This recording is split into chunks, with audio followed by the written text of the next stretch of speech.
সালাম আলাইকুম সবাইকে। আপনারা কেমন আছেন? আশা করি প্রত্যেকে ভালো আছেন। আজকে কথা বলবো 7 habits of highly effective people by Stephen R Covey এই বইটা নিয়ে। আমার পড়া যতগুলো বই আছে তার মধ্যে এই বইটি আমার খুবই প্রিয়। কেন? আমি মনে করি আমার মতো আর অনেকেই আছে যাদের এই বইটি খুবই প্রিয়। আমি এই বইটি পড়েছি আজ থেকে প্রায় ২ বছর আগে এবং এই বইটি থেকে বিভিন্ন রকম কনসেপ্ট আর বিভিন্ন রকমের হ্যাবিটসগুলো এই বইটাতে আলোচনা করা হয়েছে।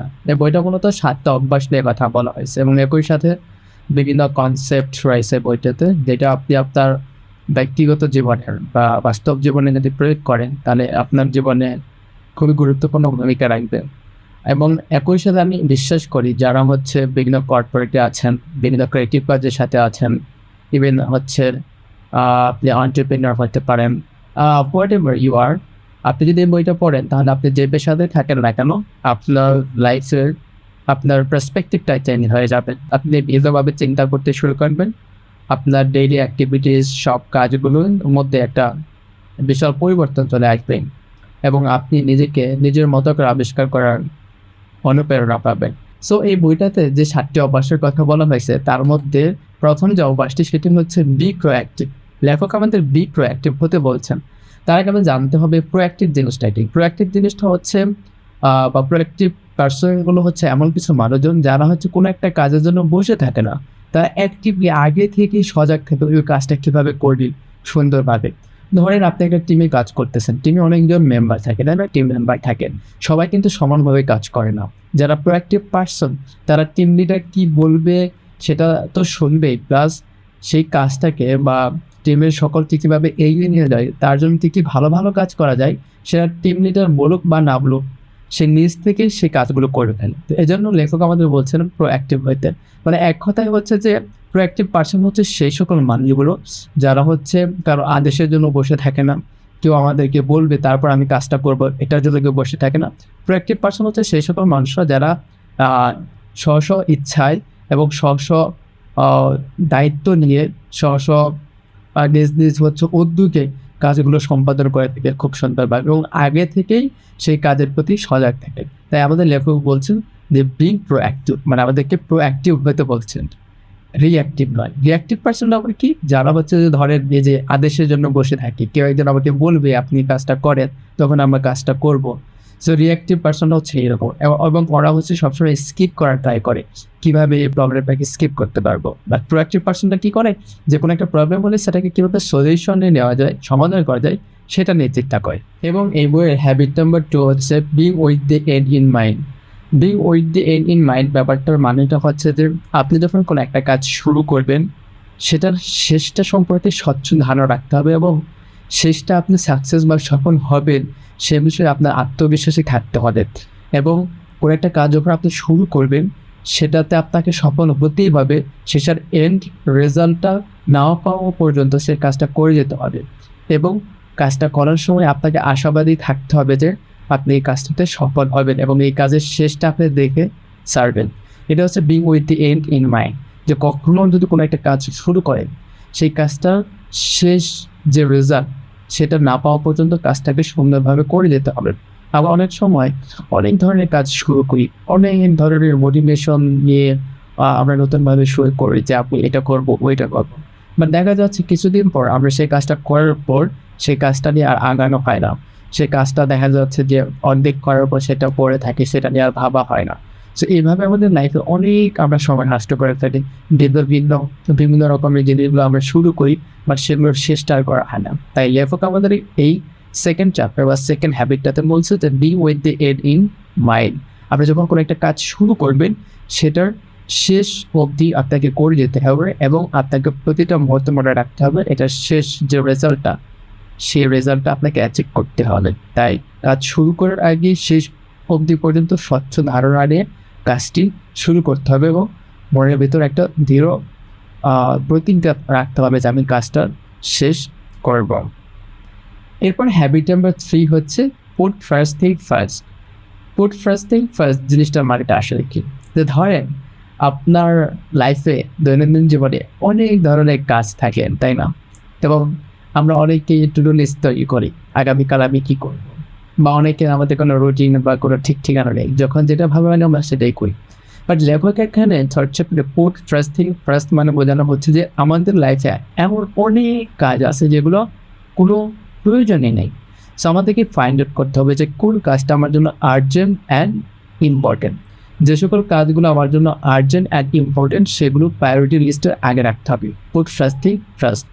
ধরেন যে আপনার হচ্ছে আগামী মাসে আপনার ফাইনাল এক্সাম, এখন এইটা আপনার হচ্ছে ইম্পর্টেন্ট, অ্যান্ড যেহেতু আগামী মাসে আপনার পরীক্ষা এবং অবশ্যই এটা হচ্ছে আপনার আর্জেন্ট অ্যান্ড ইম্পর্টেন্ট।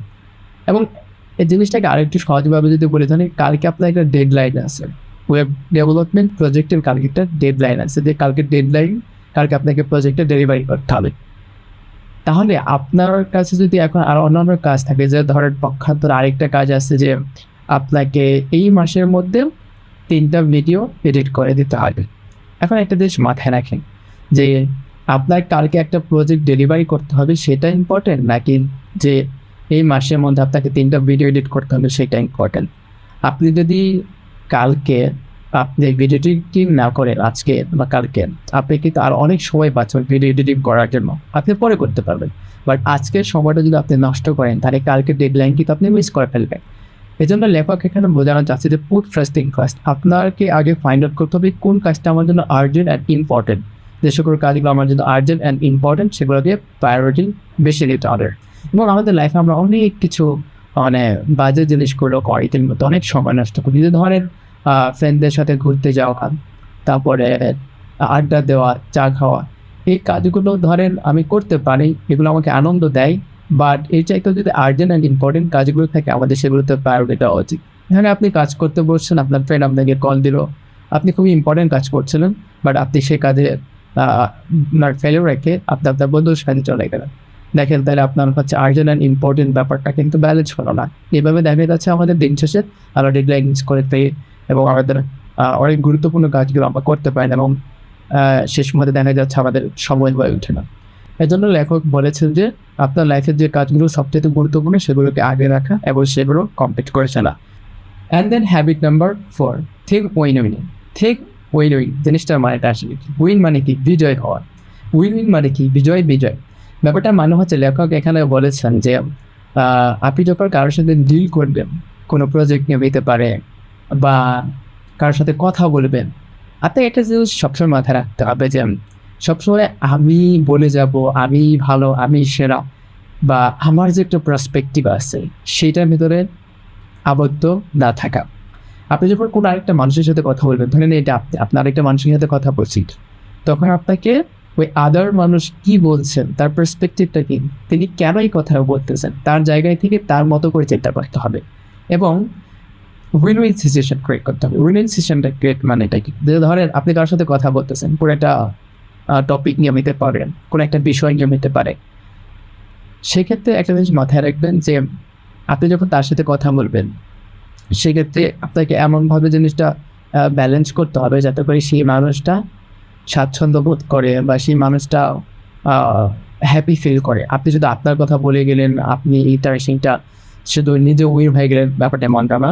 আপনি যখন কথা বলবেন তখন আদার্স মানুষটার ভেতরের ব্যাপারগুলো বোঝার ট্রাই করবেন এবং এর মাধ্যমে কী হবে, আপনি যখন তার পার্সপেক্টিভটা বোঝার চেষ্টা করবেন বা বুঝবেন, তখন সেও হ্যাপি হবে এবং আপনি হ্যাপি হন। দুইটা সিচুয়েশন ব্রেক হলো।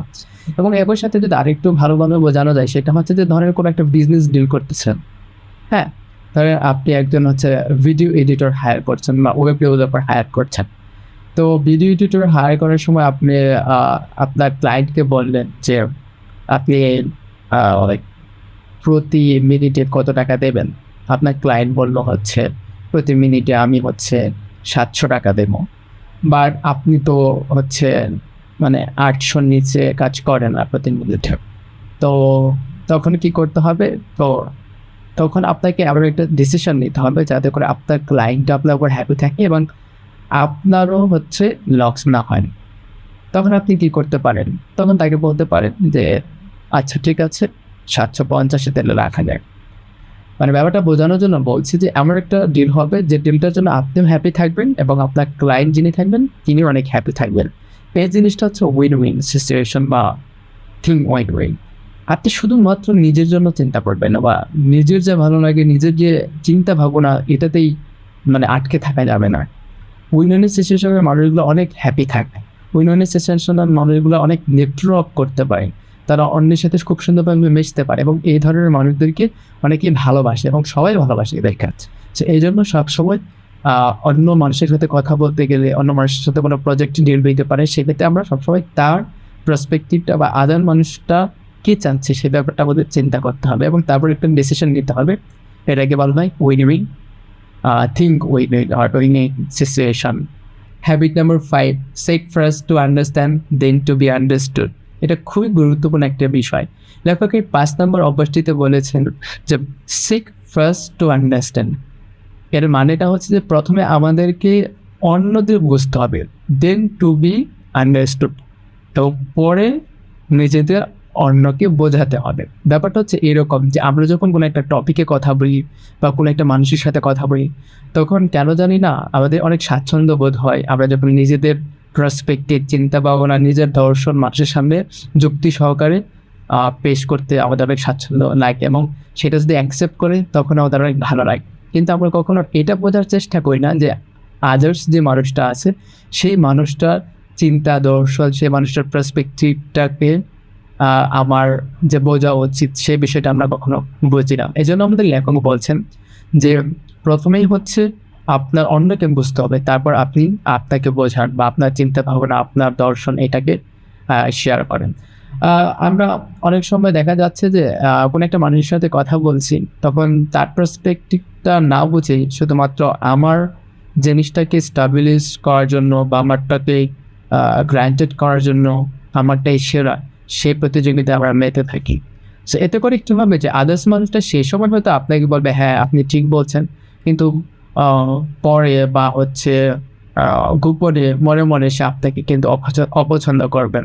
7 habits of highly effective peoples by Steven Covey, এই বইটাতে মূলত এই যে অভ্যাসগুলোর কথা না, এই অভ্যাসগুলোর কথা এই জন্যই বলা হয়েছে যে এই অভ্যাসগুলো যদি আপনার ভেতরে থাকে আপনি একটা অন্যরকম মানুষ হয়ে যাবেন।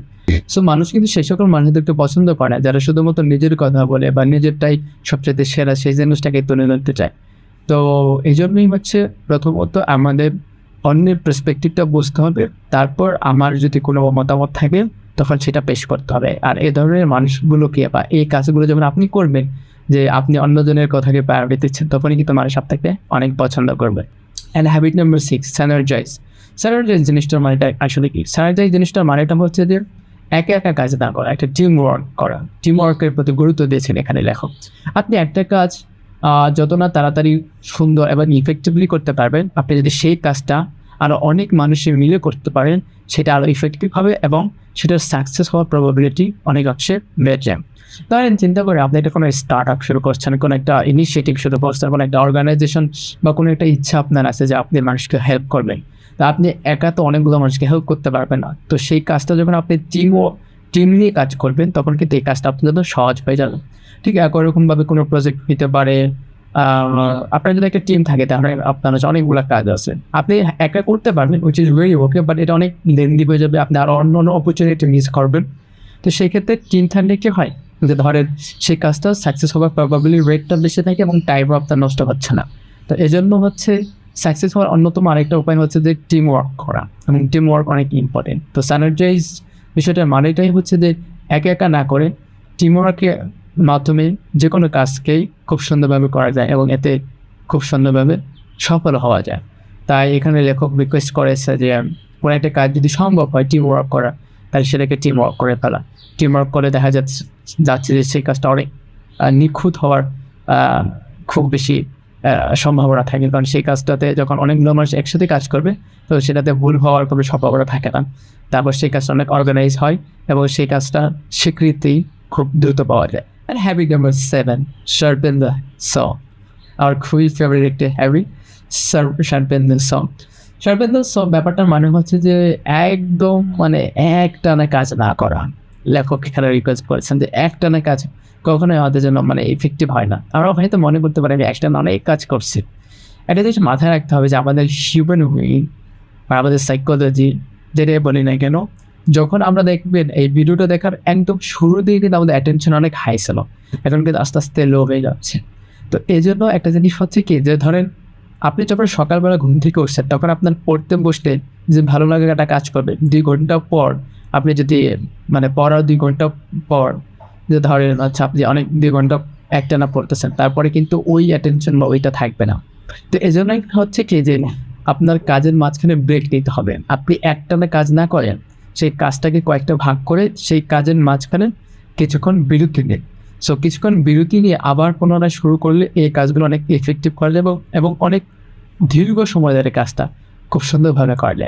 তাহলে আপনি একটানা 7 ঘন্টা কাজ করে যতটা না আপনি হচ্ছে রেজাল্ট পাবেন, আপনি যদি সেই 7 ঘন্টাকে 3 বার করে ভাগ করে মাঝখানে আপনি ব্রেক বা বিরতি নেন, প্রতিবার আপনি নতুন করে শুরু করার মতো অনুপ্রেরণা বা শক্তি পাবেন।